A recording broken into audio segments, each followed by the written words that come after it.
आदरणीय श्री विकास दवे, डॉक्टर विकास दवे जी मध्य प्रदेश साहित्य अकादमी के वर्तमान निदेशक हैं।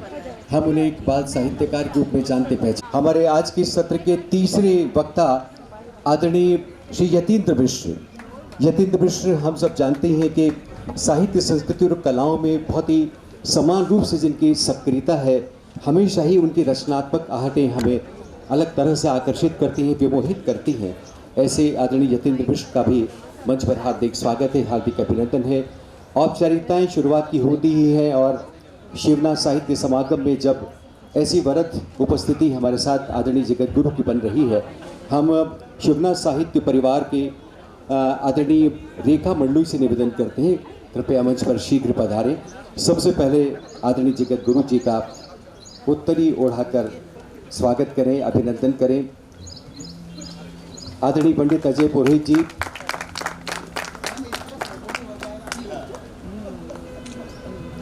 उनका अभिवादन, प्रणाम और अभिनंदन करें, स्वागत करें। आपकी करतल ध्वनि अगर गुंजायमान रहेगी तो परिसर तो जीवंत होगा, एक अलग ऊर्जा और उत्साह का संचार भी हमारे बीच बना रहेगा। आदरणीय यतीन्द्र मिश्र जी के स्वागत के लिए सृष्टिवाणी जोशी से तरी उड़ाकर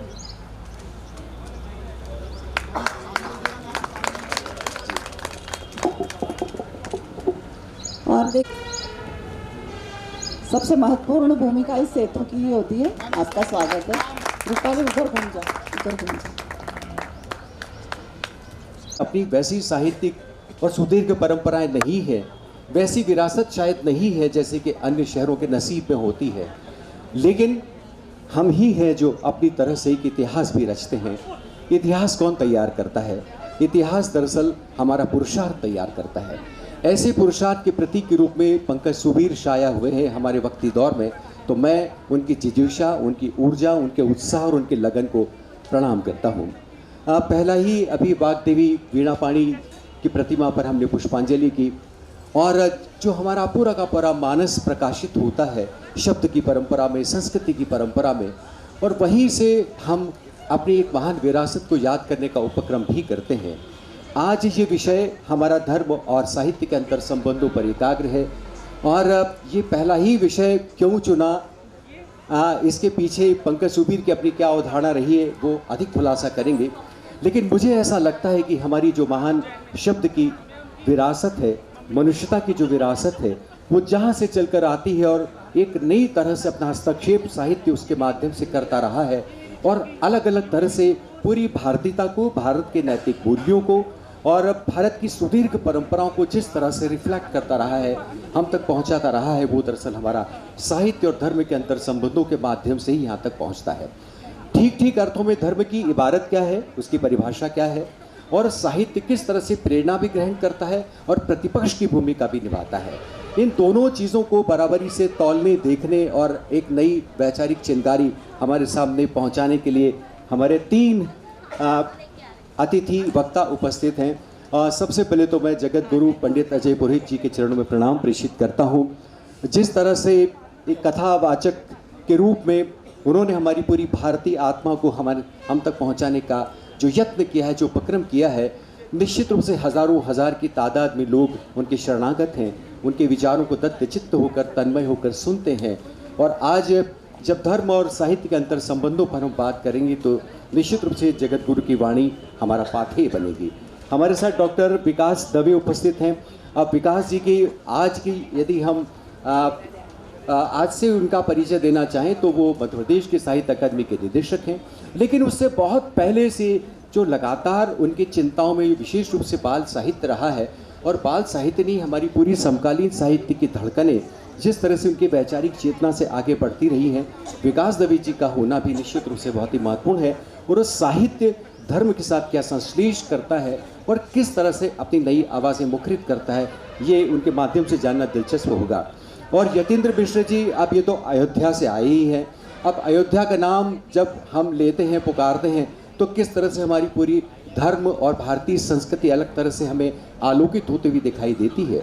लेकिन यतीन्द्र मिश्र ने बहुत ही लगन के साथ अध्यवसाय से और अपने चिंतन मनन से साहित्य, संस्कृति और कलाओं के बीच में जो हमारे नैतिक मूल्य आवाजाही करते रहे हैं, उनको लेकर बहुत ही गहरा अध्ययन, चिंतन किया है और अपनी किताबों, अपनी कृतियों के जरिए लगातार उन आवाज़ों को हम तक पहुंचाते रहे हैं। तो बहुत देर न करते हुए मैं तीनों वक्ताओं को सबसे पहले तो ये बता दूं कि समय की हमारी मर्यादा है और इशारा होगा 5 मिनट पहले, तो हम लोग कोशिश ये करें कि अपने उत्तर जो है वो सारगर्भित, सूत्रात्मक ढंग से प्रस्तुत करेंगे, तो मुझे लगता है कि ये बातचीत बहुत ही मुकम्मल हो जाएगी। सबसे पहले मैं चलता हूँ बिल्कुल हमारे मध्य में उपस्थित आदरणीय विकास दवे जी के पास, और विकास दवे जी से ये जानना चाहता हूँ कि दरअसल आप अपनी उम्र में जब आपने होशो हवास संभाला तब धर्म को किस तरह से देखा आपने, और उसके चलते जब आपने लगातार अपनी तरह से एक रचनाशीलता के परिसर में कदम रखा तब साहित्य आपके पास आया। इस तरह से धर्म और साहित्य दोनों कैसे आपके पास पहुँचे और इनके अंतर संबंधों को, इनके रिश्तों को आप किस तरह से देखते हैं? पूज्य गुरुदेव के चरणों में प्रणाम कर रहा हूँ और आदरणीय यतीन्द्र जी की उपस्थिति को रेखांकित कर रहा हूँ, आपके को भी प्रणाम करते हुए। और विनय भाई ने अभी एक बहुत अच्छा विषय प्रारंभ किया है अपने इस प्रथम सत्र में। सामान्यतया आपने जैसा पूछा कि धर्म हमारे जीवन में प्रवेश कब करता है, साहित्य तो सायास या अनायास प्रवेश करता है एक लंबे समय की तपस्या या साधना के पश्चात, लेकिन धर्म जब प्रवेश करता है तब सामान्यतया मनुष्य को ये ध्यान में नहीं आता कि धर्म ने उसके जीवन में प्रवेश कब किया। हम लोग जब इसकी परिभाषाओं की तरफ बढ़ते हैं तो हमारे ध्यान में आता है कि धर्म के जिस तरह के उथले अर्थ समाज ने इन दिनों ले लिए हैं, निश्चित तौर पर ये बाहरी विचारों का प्रभाव भी है। इसे हम खुलकर कहें तो पाश्चात्य चिंतन प्रभाव जिसको कह सकते हैं, या वामपंथी चिंतन प्रभाव है। उसके कारण से हमने धर्म को दरअसल पंथ, मजहब और रिलीजन का पर्याय मान लिया है, लेकिन वास्तव में ऐसा होता नहीं है। हमारे यहाँ इतनी सरल परिभाषा है, संस्कृत वाङ्मय में कहा गया है, श्रद्धेय गुरुवर भी इस तरह से बताते ही होंगे कि धारयति इति धर्मः। अब जिसको धारण किया है वही अगर धर्म है, तो इसके अंतर्गत जब इसका विस्तार किया जाता है तो हमारे पुरखों ने, हमारे ऋषि पुरुषों ने हमको ये बताया कि यदि आप पड़ोसी के प्रति सद्भाव रखते हैं तो वो पड़ोसी धर्म हो जाता है, भाई के प्रति सद्भाव रहा, हम उसका अधिकतम हित चिंतन करते हैं तो वो भ्रातृ धर्म हो जाता है, पितृ धर्म हो जाता है, मातृ धर्म हो जाता है, देश धर्म हो जाता है, युग धर्म हो जाता है। तो धर्म का विस्तार तो व्यष्टि से समष्टि तक का है। ऐसे में धर्म को बहुत संकुचित ढंग से जब हम सोचते हैं तो ही हमारे मन में भ्रांतियाँ होती है। और इसलिए इस सत्र का जो विषय है इसको लेकर के मैं संक्षिप्त में केवल इतना उल्लेख करना चाहता हूँ कि दरअसल इस तरह के विषयों को रख करके हम ऐसा इंगित करना चाहते हैं कि बर्फ का पानी से क्या अंतर संबंध है। सबसे पहले तो अंतर संबंध हम उसका स्थापित करें जो अलग अलग है। मुझे नहीं लगता कि धर्म और साहित्य अलग अलग हैं, दोनों एक ही हैं। यदि आप धर्म की परिभाषा के संदर्भ में मैंने जैसे कहा सर्वजन हिताय सर्वजन सुखाय यदि धर्म है, तो साहित्य की परिभाषा भी तो यही है। साहित्य भी सर्वजन हिताय सर्वजन सुखाय होता है। तो साहित्य के माध्यम से यदि हम व्यष्टि से समष्टि तक प्रत्येक प्राणी मात्र का हित चिंतन करना चाहते हैं, किसी का मन नहीं दुखे, संवेदनाएं व्यक्त हो, तो मुझे लगता है कि धर्म और साहित्य एक ही है। इसका अंतर संबंध की आवश्यकता नहीं, इन दोनों को एक ही प्रकार से, दोनों के एक ही लक्ष्यों पर विचार करना ज़्यादा समीचीन होगा। बहुत ही बढ़िया एक तीसरी जमीन आदरणीय विकास दवे जी ने तैयार की, और ये तय ही है, हम सब भी ये अनुभव करते ही आए हैं कि धर्म और संस्कृति किस तरह से अपनी परस्परता में भारतीय जीवन मूल्यों को, मनुष्यता को मुखरित करते रहे हैं। यतीन्द्र भाई यहाँ पर बैठे हैं, और यतीन्द्र भाई जब विकास दवे जी ये कह रहे थे कि हमारे पास जो धर्म और साहित्य चलकर आया है वो व्यक्ति से समष्टि की ओर पहुँचाता हुआ आया है। अगर हम देखें, किसी भी धर्म को देखें, हमारे यहाँ कहा ही गया है कि विभिन्न धर्म अलग अलग रास्तों से एक ही जगह पहुँचाने वाले माध्यम रहे हैं। यदि भारत के इस पूरे के पूरे परिदृश्य को देखें तो कितने सारे धर्म हैं, लेकिन पहुंचाते सब वही हैं, समता, ममता और एकता की बात करते हैं। हमारे पास सबसे पहले वेद चलकर आए, और वेदों ने जो बात की, वेदों ने दरअसल प्रकृति की ही अभ्यर्थना की, हम सब जानते ही हैं। प्रकृति को ही उन्होंने माँ कहा, आकाश को पिता कहा, और जिस तरह से पंच तत्वों की पूरी अवधारणा हमारे सामने रखी कि दरअसल इनसे अलग कुछ नहीं है, इनसे जोड़कर धर्म ने किस रास्ते पर चलना सिखाया, और उसके बाद साहित्य उसका अनुगामी कैसे बना, या साहित्य ने किस तरह से अपना हस्तक्षेप किया। मैं चाहूँगा कि यतीन्द्र भाई, देखिए मैं पहले भी कह रहा था कि इनके परिचय में बहुत सारी चीज़ें मैं देखता हूँ, लेकिन अयोध्या की भूमि अलग तरह से हमारा ध्यान खींच रही है इन दिनों। पहले भी थी, लेकिन इस समय जिस तरह से एक केंद्रीय गुरुत्व बनकर जिस तरह से अयोध्या ने हमको अलग तरह से सेंसिटाइज किया है, अलग तरह से हमें स्पंदित किया है, तो मैं चाहूँगा कि थोड़ा सा उसको भी ज़मीन को छूते हुए इन दोनों बातों को खुलासा करें यतीन्द्र भाई।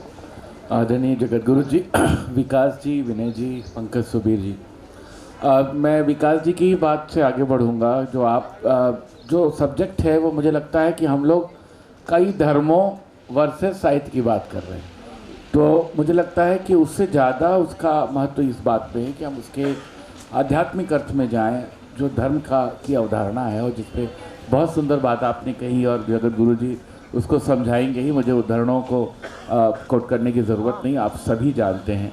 इन दिनों अयोध्या चर्चा में नहीं है, भारत की संस्कृति रामायण और महाभारत पे एकाग्र है। तो अगर इस दुनिया में, इस संसार में राम और सीता की कहानी है, तो अयोध्या हमेशा से प्रासंगिक रही है जी। तो मुझे लगता है कि अयोध्या के संदर्भ में जहाँ तक मैं समझता हूँ, और जो हमारे मर्यादा पुरुषोत्तम का मामला है कि वो समन्वय के नायक हैं, और दक्षिण उत्तर पूर्व पश्चिम सबको जोड़ते हैं, सारे भील किरात सारे लोगों को जोड़ते हैं, हर तरह के लोगों से बात करते हैं, जूठा बेर खाते हैं, निषाद को दोस्ती करते हैं, सीता के तकलीफ़ में, सीता के विछोह में रोते हैं, वन वन भटकते हैं। मुझे लगता है कि वो हर जगह आपद धर्म में भी वो पूरी तरह धर्म का निर्वाह कर रहे हैं। तो और धर्म यही है कि आपके बगल बैठा हुआ व्यक्ति आपसे कष्ट ना पाए, आप उसको इंगित ना करें किसी बात के लिए, अपने को श्रेष्ठ मानने का जो एक अना होती है, उससे अगर आप हट गए तो मनुष्यतर होने का भाव अगर आपके अंदर है, तो मुझे लगता है कि वो सबसे बड़ा धर्म है जी। उसको किसी धार्मिक आयोजन या धार्मिक अनुष्ठान के साथ जोड़ के नहीं देखना चाहिए। लेकिन फिर मैं यहाँ कहूँगा कि उसमें भी एक झीना सा पर्दा है। धार्मिक अनुष्ठान क्या होता है हमारे घरों में कि बच्चा पैदा हुआ, बेटी का ब्याह हुआ, आपके लड़के को नौकरी मिली, आपने कहा हम रामायण करेंगे, अखंड पाठ करेंगे। रामायण का अखंड पाठ करके आप कोई ऐसा काम नहीं कर रहे हैं कि वो समाज को तोड़ने वाला काम कर रहे हैं, आप उसके बहाने यही बता रहे हैं परिवार में और समाज में कि अगर श्रेष्ठ पुत्र हो तो राम जैसा हो, भाई हो तो भरत जैसा हो, सेवक हो तो हनुमान जैसा हो, दुश्मन भी हो तो रावण जैसा हो, इतना वीर और प्रतापी हो। तो कहीं ना कहीं आप उस अवधारणा के साथ में ही जाते हैं। महाभारत में, ऋग्वेद में, हर जगह साथ चलने की, सुहासती की बात की गई है। सर्वभूतेषु ये नेकम भावमव्यमीक्षते कहा गया है, ये यथावस्तु सहसती कहा गया है कि एक दूसरे की कमियों को दरगुजर करें और साथ चलें। ये जो साथ चलने का भाव है, जो हमारे एक हिंदी कविता में है, विनोद कुमार शुक्ल कहते हैं कि एक आदमी हताशा से बैठ गया था, मैं उस आदमी को नहीं हताशा को जानता था। जब वो हताशा को जानते थे तो वो अपना मानव धर्म निभा रहे थे। मैं धर्म को इसी अर्थ में लेता हूँ। जी जी, बहुत ही बढ़िया बात की, बहुत सरलीकृत किया यतीन्द्र भाई ने। और जब जिक्र कर रहे थे जैसे राम, जो कि हमारे सांस्कृतिक नायक के रूप में हम उन्हें देखते हैं, और इस तरह से हमारे इन धार्मिक ग्रंथों ने, अगर मैं इसे धार्मिक ग्रंथ कह दूं कोई बात नहीं, जो बाद में साहित्य में भी उतना ही समादृत हैं जितने हमारे साहित्य लिखा गया जी। उसने धर्म ग्रंथ की भूमिका को थोड़ी पता था कि जो है ये धार्मिक होने जा रहा है या ये कृष्ण की अर्चा का पद बनने जा रहा है। सबसे सुंदर भारत में जो उदाहरण मुझे लगता है वो है गुरु ग्रंथ साहिब जी। वाह। सरदार और पंजाबियों का जो सबसे श्रेष्ठ ग्रंथ है, जिसको धर्म ग्रंथ की उपाधि मिली है, शब्द ही वो तो गुरुओं की बानियों का, कविताओं का संकलन है। वाह। और उसी की पूजा होती है, उसी का दरबार साहब लगता है, उसी पे छत्र चवर चलाया जाता है। तो जो कोई कविता कर रहा था, कबीर कह रहे थे, तुलसी कह रहे थे, सूरदास कह रहे थे, वो ये सोच के नहीं कह रहे थे। एक बड़ी सुंदर कथा है पुष्टि मार्ग में कि जब अष्टयाम की सेवा में 8 कवि श्रृंगार कर रहे हैं तो शक हुआ सेवकों को कि ये अंधे होने की एक्टिंग करता है। सूरदास जो है अंधा है नहीं, और जो भी दृश्य दिखाया जाता है उसी का वो पद तुरंत कह देते हैं और अंधे थे अपनी प्रज्ञा चक्षु से जो करते हो। तो एक दिन उनके गोसाइयों ने भगवान का श्रृंगार नहीं किया और भगवान को स्नान करा के नग्न अवस्था में पट खोल दी। सूरदास बैठे थे और सबसे सुंदर पुष्टि मार्ग का पद वही लिखा गया, गाया जाता है, और वो चौंके सूरदास, और उन्होंने गाना लिखा, देखो री हरि नंगम नंगा। तो कि हरि को नंगम नंगा देख लिया मैंने। बहुत सुंदर गाया जाता है कि वो सारे घरानों में, आप ग्वालियर में देख लें, आप उसमें जयपुर अतरौली में, तो जिस समय वो कह रहे थे वो यथार्थ का चित्रण कर रहे थे, क्योंकि उनके सामने उनकी परीक्षा ली जा रही थी। बाद में वो धर्म का पाठ हो गया, आज वो वैष्णव संप्रदाय की पूजा पद्धति का अंग है। बहुत बढ़िया। देखिए शब्द की परंपरा कैसे हमारी संस्कृति से रिश्ता बनाती है, और किस तरह से खासतौर पर जिस मध्यकाल की बात की, जो साहित्य का स्वर्णयुग माना जाता है, और आज भी दरअसल बार बार लौट कर हम वहीं जाते हैं, मध्यकाल के उन संतों के पास जाते हैं। संत अध्यात्म के आकाश में इंसानियत के इंद्रधनुष होते हैं, सौंदर्य के सितार पर सद्भाव का संगीत होते हैं, विकृति के बाजार में संस्कृति का शंखनाद होते हैं, और प्यार की पेड़ी पर परमात्मा की प्रार्थना होते हैं। तो ऐसे पूरी संत परंपरा का अवगाहन करते हुए यदि जगत गुरु अजय पुरोहित जी हमारे समय में अपनी प्राचीन कथाओं का पुनर्भाष्य करते हुए जनता के बीच जाते हैं, लोक समाज के पास जाते हैं, तो दरअसल संबोधित उन्हीं नैतिक मूल्यों के साथ में करते हैं जो दरअसल परंपरा हमारी पीछे से चलकर आ रही है, जिसे हम महान विरासत भी कहते हैं। मैं आदरणीय जगत गुरु से निवेदन करता हूं कि हमें ये समझाने का यत्न करें और कृपा करें कि आप जब इस कथा प्रवचन के मार्ग पर प्रवृत्त हुए, तब आपके सामने एक हमारी पूरी की धर्म संस्कृति से जुड़ी हुई एक बड़ी ऐसी स्वर्णिम विरासत थी, और आज जिस समय में हम बहुत ही बेचैन हताश मनुष्यता को देख रहे हैं, वो भी आपके सामने आपको दिखाई देती है। वो बीच में हमारा वो समकालीन साहित्य भी आता है। मैं चाहूँगा कि तीनों को जोड़कर ये जो ट्रायंगल बन रहा है, इस त्रिकोण के आसपास आप जब अपना चिंतन मनन करते हैं और जनता के पास संबोधित होने के लिए पहुँचते हैं, तो क्या किस तरह से वो वैचारिक प्रक्रिया आपकी अपने भीतर होती है? तालियों से हम स्वागत करें आदरणीय जगत गुरु जी का। मंच पर विराजमान आदरणीय यतीन्द्र मिश्रा जी, दवे जी, और यहाँ पर बैठे हुए शुद्ध बुद्ध जन, धर्म और साहित्य का जो अंतर संबंध है वो विषय है, और धर्म की परिभाषा अपने अपने तरीके से समझाई गई। और जैसा दवे जी ने बताया, धर्मो रक्षिता, या उसको आप कह सकते हैं धार्यति इति धर्म। तो धर्म की सीधी सीधी परिभाषा एक लाइन में अगर हम करना चाहें, समाज, न्याय और नैतिक मूल्यों को थाम कर रखने वाली जो शक्ति है उसी का नाम धर्म है। ये सीधी सीधी धर्म की परिभाषा है। अब जैसा आपने बताया कि धर्म को किस तरह से हम थाम कर रखें, क्या समस्याएं हैं, क्या दिक्कत है, तो थोड़ा सा अगर हम 3 तरह के लिटरेचर जो माने जाते हैं, एक तो साइंटिफिक लिटरेचर है, एक रिलीजियस लिटरेचर है और एक सोशल लिटरेचर है।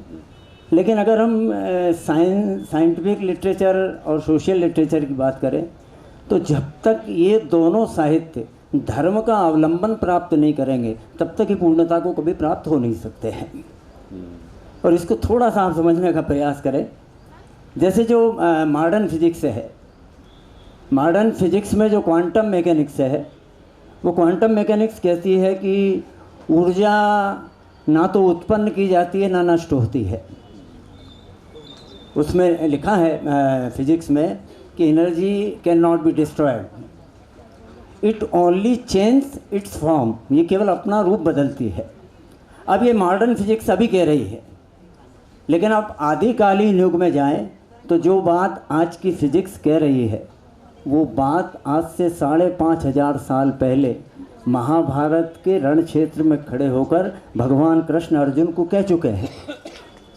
जब आप भागवत गीता के दूसरे अध्याय का 23वां श्लोक पढ़ेंगे तो जो ये कह रहे हैं कि एनर्जी ना उत्पन्न होती है ना नष्ट होती है, तो वहीं भगवान कृष्ण खड़े होकर कह रहे हैं नैनम छिंदति शस्त्राणि नैनम दहति पावका न चैनम कृदंते वो न शोषयति मारुता। तो इनका आपस में बड़ा संबंध है। फिर अगर धर्म को हमें समझना है, धर्म को समझे बगैर धर्म का संबंध साहित्य से स्थापित होगा ही नहीं।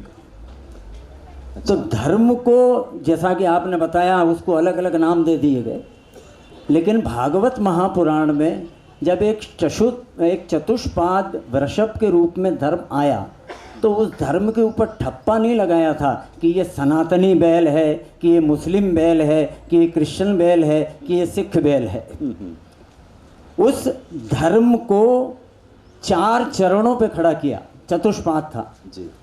और वो 4 चरण थे सत्य, तप, पवित्रता और दान। बस इन चारों चरण को अगर आप समझ लें तो धर्म पूर्ण हो जाता है। और ऐसे साहित्यकार जब इन्हीं चारों चरणों को रेखांकित करते हुए कि उसको अपने शब्द में वर्णित कर देते हैं तो वही साहित्य बन जाता है। जी जी जी, बहुत धन्यवाद। पंडित अजय पुरोहित जी ने अपनी तरह से धर्म को लेकर और साहित्य को लेकर जो बात कही, उसमें और बहस की गुंजाइश मुझे लगता है कि और बननी चाहिए। और विकास दवे जी, मैं आपके पास आता हूँ कि अक्सर धार्मिक साहित्य को लेकर अगर हम अपने पूरे इतिहास को देखें तो कई बार वाद विवाद की स्थिति भी बनती रही है। वो क्या कारण है कि जब हम बिल्कुल अंधत्व के शिकार होते हैं, धर्म को लेकर जड़ीभूत हो जाते हैं, लेकिन साहित्य जो है वो खुले वातायन में, खुले आकाश में जो है विचरण करने वाली अभिव्यक्ति माना जाता है। तो इस तरह से जब जब धर्म ने ये कोशिश की है तो साहित्य प्रतिपक्ष की भूमिका निभाता आया है और उससे बहुत सारी चीज़ों को, यानी कि इन गुब्बारों को छाटने की कोशिश की है। ये जो बहस मुबाहिस धर्म और साहित्य को लेकर होते रहे हैं, इनको लेकर आपकी अपनी क्या धारणा है? पहली बात तो मैं ये कहना चाहूँगा कि आज तक ऐसा कभी नहीं हुआ कि धर्म ने कोई कुहासा तैयार किया हो और साहित्य ने उसको छांटने का प्रयास किया हो। ये दरअसल कुहासे तैयार करने वाले लोग हमारे जैसे अनपढ़ अनगढ़ लोग होते हैं, जिनको वास्तव में स्वयं धर्म की परिभाषा पता नहीं होती।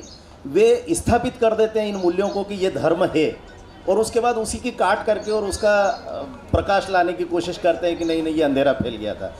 विद्रूपताएं और विकृतियां दरअसल मनुष्य जनित होती है, धर्म जनित कभी नहीं होती। यदि मेरा बहुत स्पष्ट मत है कि यदि भारतीय जीवन मूल्य कहना मुझे ज़्यादा लगता है, लेकिन मानव मूल्य कहता हूँ मैं, वैश्विक मानव मूल्य के विरुद्ध कोई भी एक बात है वो अधार्मिक है, धार्मिक हो ही नहीं सकती, पहली बात। दूसरा, मेरा ऐसा कहना है कि जहाँ तक साहित्य और धर्म की बात है तो पहली चीज़ तो मैं सामान्यतः जैसे श्रद्धेय गुरुदेव ने कहा, श्रेणी विभाजन की दृष्टि से आप कह सकते हैं कि ये विज्ञान साहित्य, ये अध्यात्म साहित्य, ये सामाजिक साहित्य, ये हो सकता है, लेकिन साहित्य साहित्य होता है। दरअसल ये पक्षपात हम साहित्यकारों ने ही ज़्यादा पैदा किया। मैं आपको संक्षिप्त में 4 उदाहरण देता हूँ। साहित्य के मुख्य मुख्य आयाम यदि आप अपने सामने रखें, पहला अनुवाद मैं आपके सामने रखता हूँ। अनुवाद की बात करते हैं तो आप फादर कामिल बुल्के से जान माल्कम तक सबके नाम लेते हैं, जर्मनी से आए, इटली से आए, इंग्लैंड से आए, सबका नाम ले लिया। आज तक हमने दयानंद सरस्वती का नाम अनुवादक के रूप में लिया क्या? क्यों नहीं लिया? संपूर्ण चारों वेदों को, संस्कृत वांग्मय को सरल हिंदी में हम सब के लिए प्रस्तुत करने वाले दयानंद सरस्वती दरअसल काषाय वस्त्रधारी सन्यासी थे। हमको लगता ही नहीं है कि वो अनुवादक थे। हम लोग 4-4 कविता लिखने वाले को कवि और साहित्यकार घोषित करने में देर नहीं करते। हम सब लोग अपनी अपनी संस्थाओं में ये काम कर रहे हैं। सम्मान देने में देर नहीं करते। अकादमियों के सम्मान मिल जाते हैं 2 किताब आने के बाद, ये सब होता है। हमने कभी ये स्वीकारने का प्रयास किया क्या कि श्री राम शर्मा आचार्य जैसे एक सामान्य आध्यात्मिक व्यक्तित्व ने अपने संपूर्ण जीवन काल में इतना साहित्य रचा है कि एक व्यक्ति चाहकर भी अपने पूरे जीवन काल में उसको पढ़ नहीं सकता। एक व्यक्ति ने अपनी आध्यात्मिक क्षमता को इतना विकसित किया कि एक साथ 2 हाथों से 2 अलग अलग विषय पर आलेख एक ही समय पर लिखते थे। ये क्षमता भारत के किसी साहित्यकार में है क्या? लेकिन हम उनको साहित्यकार नहीं मानते। आगे चलते हैं। हम बेस्ट सेलर की दुनिया में जी रहे हैं। हमने कभी कोशिश की है क्या कि हम जान सकें कि एक योगी की आत्मकथा नामक पुस्तक विश्व की सर्वाधिक बड़ी बेस्ट सेलर पुस्तक है, लेकिन हमने कभी उसको साहित्य का हिस्सा मानने का प्रयास किया क्या? बेस्ट सेलर बुक्स में कहीं यतीन्द्र जी जो संस्कृति संरक्षण में लगे हैं उसको छोड़ दें आप, ऐसे अनेक प्रयास हैं। पंकज सुबीर जी भी उसी दिशा में काम कर रहे हैं, लेकिन हमने कभी उनको साहित्य की दृष्टि से देखने का प्रयास ही नहीं किया। हमारा चश्मा एकदम अलग है। तीसरी बात कर रहा हूँ, पत्रकारिता, छपने की दुनिया। आप कभी कल्याण और अखंड ज्योति को साहित्यिक पत्रिका मानते हैं क्या? वो क्या है? तमाम तरह का कचरा परोसने वाली 150 सर्कुलेशन वाली पत्रिका को आप पत्रिका मानते हैं, लेकिन उनको क्या कहते हैं? वो तो धार्मिक पत्रिका है। अरे भाई, धार्मिक पत्रिका है जिनके लिए केंद्र सरकार को एक नहीं 5-5 पोस्ट ऑफिस खोलना पड़े उनके प्रेषण के लिए। इतनी बड़ी बड़ी पत्रिकाएं जिनके सर्कुलेशन की कोई बराबरी नहीं कर सकता। हम बाकी सबकी बात करते हैं, उनकी चर्चा नहीं करते। ये हमारा पक्षपाती चश्मा है। तो मुझे लगता है कि इन सब चीज़ों को हम देखें कि ये धर्म के कारण से हम रिजेक्शन बहुत जल्दी करने लगते हैं। रिजेक्शन से हम सिलेक्शन और स्वीकारोक्ति की तरफ बढ़ेंगे, तो मुझे लगता है कि अंतर संबंध बहुत स्पष्ट दिखेगा। विकास जी धन्यवाद, बहुत अच्छी बात विकास जी ने कही, बिल्कुल नया इशारा किया। यतीन भाई, अभी अभी विश्व पुस्तक मेला हुआ और हम सब लोग, आप भी वहाँ पर पहुँचे होंगे। वहाँ उस बड़े पांडाल में, प्रगति मैदान में गीता प्रेस गोरखपुर का एक बड़ा स्टॉल लगा था और वहाँ भी उतनी ही भीड़ थी जितनी राजकमल प्रकाशन वाली स्टॉल पर थी। अब ये जो साहित्य परोसने वाला या साहित्य को उत्पादित करते हमारी पीढ़ी तक आते आते और बाद की पीढ़ी तक पहुँचाने की जो गरज, गीता प्रेस गोरखपुर की हनुमान प्रसाद पोद्दार जी को हम प्रणाम करते हैं, ये जो पहुँचा है, ये साहित्य, जैसा विकास जी ने कहा कि ये भी साहित्य है। क्या आपको लगता है कि ऐसे साहित्य को हमारी समकालीन आलोचना ने ठीक से चिन्हित नहीं किया या साहित्यिक बहस के केंद्र में इसको नहीं रखा? आप क्या कहते हैं? बहुत धन्यवाद। सबसे बड़ी बात यह है, मैं अपनी, अब ये मेरा पक्ष है, ये साहित्यकारों का पक्ष नहीं होगा। समकालीन आलोचना की ओर ताकता कौन है? हमें ज़रूरत क्या है? मैं एक स्वाध्यायी हूँ, मैं एक लेखक हूँ, मैं लिख रहा हूँ, मैं उससे स्वांतः सुख के लिए लिख रहा हूँ, उससे कुछ पाठक पढ़ते हैं, इससे किसी का लाभ हो जाए, प्रेरित हो जाए, तो वो मेरा एक्स्ट्रा बोनस है। वो ज़माना चला गया कि किसी ज़माने में, क्योंकि ये जो सोशल मीडिया का दौर है, इसमें अब कोई स्वयंभू नहीं रह गया, कोई संपादक की बात नहीं जोहता, कोई किसी के रिजेक्शन का इंतज़ार नहीं करता। हालांकि वो भी गलत है, वो भी एक एक्सट्रीम एंड है। लेकिन अगर आप एक बड़े पत्रिका के संपादक हैं, आपने मेरी कृति को रिजेक्ट कर दिया, हमने अपने ब्लॉग पे डाल दिया, हमने अपने उस पर डाल दिया, पता चला कि एक साधारण बच्चे के फॉलोवर ढेर सारे, वो पढ़ लेंगे, कौन सी चीज़ कहाँ पहुँच जाती है, जिसे आज के टेक्निकल टर्म में वायरल होना कहते हैं। तो ये अब कोई बात रह नहीं गई। मैं एक उदाहरण दूंगा, बहुत सारे लोग चौंकेंगे भी ये बात जान के। कुंवर नारायण जी जो ज्ञानपीठ पुरस्कार से सम्मानित थे और मैं उनका शिष्य रहा, उन्होंने आत्मजयी किताब जो कठोपनिषद पे है, यम और नचिकेता प्रसंग पर, वो उन्होंने कल्याण के कठोपनिषद अंक को आधार बना के लिखा था। कठोपनिषद का टेक्स्ट पढ़ने के लिए वो कल्याण के अंक में गए। और कुंवर नारायण वो शख्स थे कि जब मैं मास्टर्स कर रहा था तो उन्होंने मुझसे कहा कि यतीन, तुमसे लोग कहेंगे नहीं, लेकिन तुम कल्याण के सारे महाविशेषांक मंगा लो, धर्म और अध्यात्म की उससे सुंदर व्याख्या किसी दूसरी किताब में नहीं है। और मैंने सारे खरीदे, सारे पढ़े, मेरा उससे फ़र्क पड़ा। मैं तो उस परंपरा से आता हूँ जहाँ विद्यानिवास मिश्र जो मुझे गीत गोविंद पढ़ाते हैं, जो मुझे भाषा कल्पद्रुम सिखाने वाले व्यक्ति हैं, जिन्होंने मुझे उज्ज्वल नीलमणि जैसा महान ग्रंथ पढ़ाया, भक्ति का गोपाल तापनी उपनिषद पढ़ाया। आज मैं किसी बच्चे से कहूँ कि गोपाल तापनी उपनिषद पढ़ो तो नाक भाव से कोड़ेगा। मुझे भारतीय नृत्य परंपरा और वांग्मय समझना था तो मैं दक्षिण के मंदिरों की तरफ गया, मैंने आलवारों की चीज़ें पढ़ी। तो ये व्यक्तिगत चॉइस होती है। समकालीन आलोचना क्या करती, इससे कोई फर्क नहीं पड़ता। यतीन भाई, हमारे बीच में माधव हाड़ा जी हैं राजस्थान के, कितना सुंदर भक्ति साहित्य का ट्रांसलेशन करके उन्होंने पूरी सीरीज निकाल दी है। तो ये फर्क पड़ा है और इससे कोई फर्क नहीं पड़ता। मतलब कम से कम मैं एक बात कहूँगा, आधुनिक साहित्य को पढ़ने के लिए, उसकी दृष्टि समझने के लिए हम अपने आलोचकों के पास जा सकते हैं, लेकिन कबीर को समझना है तो आप हजारी प्रसाद द्विवेदी को पढ़ेंगे जी। लेकिन अगर आपको भारतीय वाङ्मय पे काम करना है, गीत गोविंद पे काम करना है, तो मुझे तो नहीं लगता कि मॉडर्न टेक्स्ट लिखने वाला कोई इंपॉर्टेंट, फिर मॉडर्न में फिर मिनिमम फिर आपको मैक्सिमम कपिला वात्स्यायन मिलने वाली है, फिर कोई नया आधुनिक नहीं, क्योंकि कोई पढ़ता नहीं है, पढ़ना चाहता नहीं है, तो इससे फर्क नहीं पड़ता। जी यतीन भाई, आप चूंकि कलाओं में भी बहुत ही गहरी दिलचस्पी रखते हैं, बल्कि आप तो उसके अध्येता भी हैं।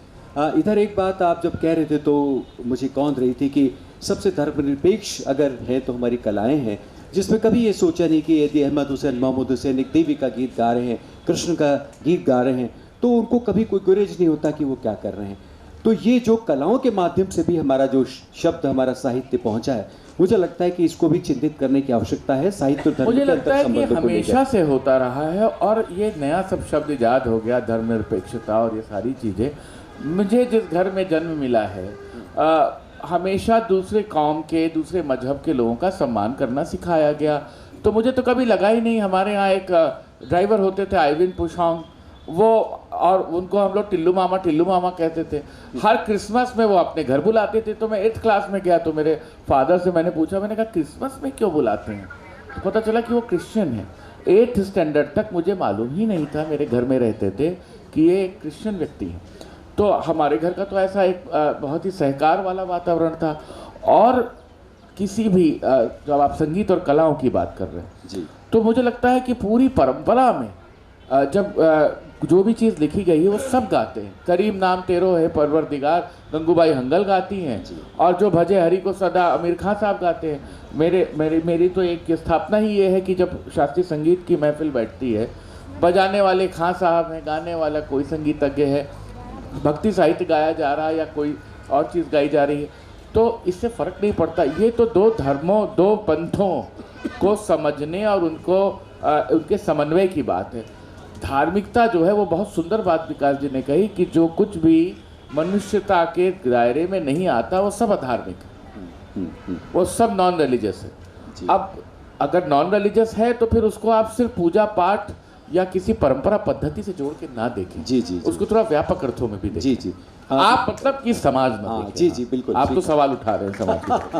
विकास जी, ये जो बात अभी यतीन भाई ने की, आपके पास लौटता हूँ। आपने कहा कि धर्म और साहित्य अलग नहीं है, क्योंकि दरअसल दोनों ही नैतिक मूल्यों की आधारशिला पर टिके हुए हैं। आज के समय को अगर हम देखें तो एक पीढ़ी जो कि इस तरह से शिक्षित दीक्षित होकर आई, घर के संस्कार भी और परिवार के संस्कार, शहर के देश, सब बहुत मायने रखते थे। आज इस वक्त आपको ऐसा लगता है कि हमारी जो नई जनरेशन है, नई पीढ़ी है, वो धर्म और साहित्य को कैसा देख रही है, और उस दिशा में आप क्या प्रयास कर रहे हैं साहित्य अकादमी के निदेशक होने के नाते? वास्तव में साहित्य अकादमी के निदेशक के नाते तो मैंने सबसे पहला प्रयास जो किया वो यही किया कि जिन लोगों पर अभी तक विभिन्न प्रकार के ऐसे ही ठप्पे लगे हुए थे जिसकी चर्चा यतेंद्र जी अभी कर रहे थे, कि जैसे नरेश मेहता जी का कोई स्मृति प्रसंग नहीं था। क्यों नहीं था? तो केवल बेचारे का दोष इतना सा, क्षमा याचना के साथ ऐसे शब्द प्रयोग नहीं करना चाहिए, लेकिन जिन लोगों ने उनको उपेक्षित किया उनके सामने केवल इतना था कि ये वैष्णव कवि के रूप में जाने जाते हैं। और मेरे से पूर्ववर्ती एक निदेशक ने एक जो टिप्पणी की थी, मैं उसका उल्लेख नहीं करना चाहता, लेकिन कुल मिला करके इस तरह के सनातन परंपरा के या विशुद्ध भारतीय जीवन मूल्यों का साहित्य रचने वाले लोगों को जब उपेक्षित किया जाता था, आप जिस परिवार परंपरा से आते हैं, श्रद्धेय रामनारायण उपाध्याय जी, पद्मश्री रामनारायण जी उपाध्याय का स्मृति प्रसंग नहीं था। आप देखिए इन सब रचनाकारों के, चाहे वे लोक साहित्य लिख रहे थे, चाहे वे सामान्य साहित्य लिख रहे थे, उन सब के रचना कर्म में कहीं ना कहीं धर्म, अध्यात्म इनबिल्ट है। वो पृथक से उसमें किसी प्रकार का प्रवेश कराने का कुचक्र नहीं रचते, या वो किसी प्रकार का ठप्पा स्वयं पर लगवाने के लिए कोई साहित्य रच रहे हैं, ऐसा भी नहीं है। ये सहज भाव से झरने की तरह बहता हुआ निकल रहा था। तो कुल मिलाकर के हमने प्रयास किया कि चाहे वह स्मृति प्रसंग हो, चाहे साहित्य का प्रकाशन हो। मेरे कार्यकाल में जो सबसे पहले सामान्यतः 2 तरह के प्रकाशन होते थे। एक प्रथम कृति, तो आप सबको पता है 40 किताबें हर साल छापते हैं, लेकिन जो विशेष साहित्य छपते हैं उसमें एक उपन्यास छपा वो यशोवर्मन पर था, वो ऐतिहासिक पृष्ठभूमि का था। दूसरी पुस्तक छपी वो रामचरितमानस में लोकोक्ति और मुहावरों पर केंद्रित था। तो कहने का मतलब ये मिथक मैंने तोड़ने का प्रयास किया कि अकादमियाँ रामचरितमानस या भगवत गीता या विभिन्न धर्म ग्रंथों का नाम लेने से और उनको छूने से भी डरती थी। उस डर को मैंने समाप्त करने की कोशिश की है, और ये व्यक्ति के नाते नहीं किया, ये एक संस्था के नाते किया है। अकादमी का कैलिबर लोगों को समझ में आना चाहिए। और सबसे बड़ी बात आपने जो मूल रूप से कही कि ये जो साहित्य क्षेत्र में प्रवेश करते हैं, तो सबसे पहले जिस विकट दृश्य को हम सब लोग देखते हैं कि ये जो नई पीढ़ी सामने बैठी हुई दिखाई दे रही है बच्चों की, मैंने प्रारंभ जहाँ से किया था वही कहूँगा कि इन लोगों को दरअसल आयातित विचार प्रदान किया गया है। हम सब लोगों को मिलकर के ये करना पड़ेगा, ये हमारा दायित्व बोध है, कर्तव्य बोध है, और ये युगानुकूल युग धर्म भी है। हमको इन बच्चों को बताना पड़ेगा कि वास्तव में धर्म की असली परिभाषा क्या है। ये कहीं पंथों और मजहबों के द्वारा की जा रही विकृतियों और विद्रुपताओं को धर्म न मान बैठे। इसके लिए इनके आंखों का चश्मा उतार करके सही नंबर का चश्मा लगाने का काम साहित्य को करना पड़ेगा, और विशेष करके बाल साहित्य को करना पड़ेगा। बाद में एक सत्र है जिसमें चर्चा होगी, तब मैं उस पर बात करूंगा, लेकिन ये सब काम हम सब लोगों का है, इस तरह के साहित्य उत्सवों का है। मैं निश्चित तौर पर शिवना साहित्य समागम को बहुत बधाई देना चाहता हूं कि उन्होंने शुभारंभ इस तरह का विषय रख करके किया है। ये एक प्रकार से उनकी आज के समकाल में हिम्मत का ही काम मानता हूं मैं, क्योंकि जिस तरह का ठप्पा हम लोग आजकल लगाने के आदी हो गए, पंकज सुबीर जी को कितना सुनना पड़ेगा मुझे पता है अपने ही मित्रों से। तो ये सब हिम्मत के काम करते रहेंगे तो ये मिथक टूटते रहेंगे। एक मजेदार प्रसंग इसी पे याद आ गया, बच्चों को अच्छा लगेगा। केसरबाई केरकर बहुत बड़ी गायिका हुई, जयपुर अतरौली घराने। जी बिल्कुल। अल्लादिया खां साहब की शिष्या थी, उनसे खूब सीखा, और सेठ विट्ठल दास उनके जो मेंटर थे उनको पैसा देते थे तो वो सीखती थी। एक दिन उन्होंने मंजी खां साहब को गाते देख लिया, विलास खानी तोड़ी, और चौंकी कि मेरे गुरुजी ने तो सिखाया नहीं, अपने खानदान में ही सिखा दिया, हमको नहीं सिखाया। परेशान हो गई, होटल पहुंची कि गुरुजी ये हमको विलास खानी तोड़ी काहे नहीं सिखाई। तो बोली कि तुम परंपरा में नहीं आती हो, बाहर की शिष्या हो, तो हमने सिखा दिया। बहुत झकझक हुई, तो उन्होंने उस जमाने में 50 तोला सोना मांगा। 50 तोला सोना दोगी तो जो है विलास खानी तोड़ी सिखाऊंगा। तो 50 तोला सोना विट्ठल दास जी ने दिया, और वो गई, और उनको बहुत परेशान किया उन्होंने, अल्लादिया खां साहब ने। लेकिन 3-4 महीने की कड़ी मशक्कत के बाद वो सीख के छीन के निकली उस परंपरा से। तो बच्चों से यही कहना चाहता हूँ, जो भी नए बच्चे पढ़ सुन रहे हैं, जहाँ से जो कुछ भी अच्छा मिले, जो आपके ज्ञान संवर्धन करे, उसको ले लीजिए, उसको ग्राह्य कर लीजिए, उसके पास चले जाइए। ये बिल्कुल हिचकिए मत कि मेरी टीचर ये है या मेरी परंपरा ये है। आपको कोई चीज़ समझ में आती है, आपकी दृष्टि का विकास होता है, वहाँ चले जाइए। मैंने तो ऐसे ही किया, मुझे जहाँ जो समझ में आया, जिससे जो मिला, मैं उसके पास पहुँच गया। पंडित छन्नू लाल मिश्रा जी जब सब समझाते तो एक बार मैं बनारस पहुँचा। बोले तुका तो बचवा बहुत आवत है। हमने कहा मैं जितना आवत है उतना गिरजा देवी बतावा, अब आप बताओ। जी। तो पंडित जी बहुत खुश हुए, और वो 1 हफ्ता में उनके साथ रहा, और जितनी चीज़ परंपरा की और ठुमरी की मैं समझ सकता था सब रिकॉर्ड करके चला आया। आज वो मेरे काम आ रही है। तो मैं इसलिए कह रहा हूँ बच्चों से कि ये धर्म और अध्यात्म, ये सब चीज़ पढ़िए, सब में जुड़िए, और सही अर्थों में सही गुरु से समझिए। किसी ऐसे गुरु के पास मत जाइए जिसका कोनोटेशन गलत हो, जो आपको एक अपनी दृष्टि दे दे, वो सार्वभौमिक दृष्टि दे, फिर अपनी दृष्टि तय करना आपका काम। धन्यवाद धन्यवाद। अब जिस तापक्रम पे हमारा संवाद पहुंचा है, वहाँ से और बहुत सारी बातें निकल कर आ सकती हैं, आएंगी। आपके भीतर भी बहुत सारे सवाल कौंध रहे होंगे, लेकिन हमारी समय की अपनी मर्यादा है। अब अंतिम बात जो है वो आदरणीय जगत गुरु जी से हम कर लें एक सवाल के साथ में, और उसके बाद फिर इस सत्र को हम विश्राम कहेंगे। पंडित जी, अभी यतीन भाई ने, विकास जी ने बात की है, और मेरी प्रश्नाकुलता भी बराबर इसके साथ बनी ही हुई है। दरअसल हमारी पुरानी परंपरा अगर हम देखें तो जैसा आपने कहा वैसा जिया भी, दरअसल हम उस परंपरा का पालन करने वाले उस शब्द के सारथी रहे हैं। अब जबकि धर्माचार्य भी और साहित्य की रचना करने वाले भी लिख तो रहे हैं, कह भी रहे हैं, लेकिन वैसा आचरण में नहीं उतार रहे हैं। तो हमारा धर्म और हमारी परंपरा ये कहती है कि जिस तरह तू बोलता है उस तरह तू लिख और दिख भी। भवानी प्रसाद मिश्र ने कहा है। ये जो खाई आई है ये धर्म के स्तर पर भी आई है और साहित्य के स्तर पर भी आई है। ऐसा सवाल लोग करते हैं। तो जिस व्यास गादी पर बैठकर आप कथा प्रवाचक बनते हैं, हमारी संस्कृति का भाष्य करते हैं, धर्म की नैतिक मूल्यों का बखान करते हैं, ऐसी आचार्य परंपरा भी प्रश्नांकित हुई है और साहित्य भी घेरे में है। आप इनको लेकर क्या कहते हैं? देखिए, चाहे साहित्य की बात करें, धर्म की बात करें, आप धर्म लिखने का काम करते हैं और हम धर्म को बोलने का काम करते हैं। और ये जो थोड़ा पतन हुआ है दोनों क्षेत्रों में, उसका कारण केवल इतना है कि चाहे बोलना हो चाहे लिखना हो, कम से कम 3 बातों की आवश्यकता होती है। सबसे पहले जिसको कहा गया बिंब रचना, यानी जो आप बोलना चाहते हो उसका मेंटली स्ट्रक्चर पहले आपके अंदर तैयार होना चाहिए। जैसे रामचरितमानस हम मान लेते हैं कि गोस्वामी तुलसीदास जी ने लिखी या वाल्मीकि जी ने लिखी, लेकिन इसकी बिंब रचना किसने की है? रचि महेश निज मानस राखा। यानी वो मेंटल स्ट्रक्चर तो तैयार हुआ था भगवान शिव के अंदर। तो पहली तो बिंब रचना, दूसरा है भाव, जिसकी पूरी तरह से कमी है। अब भाव को आप भावोदय, भाव संधि, भाव साबल्य से लेके भाव शांति तक पहुंच जाए, लेकिन भाव का अर्थ यही है कि जो आप लिखें या जो हम बोलें वो लिखा हुआ या बोला हुआ सुनने वाले को और पढ़ने वालों को अपनी आंखों के सामने होता दिखाई दे, तब तो आपने लिखा है और तब तो आपने बोला है।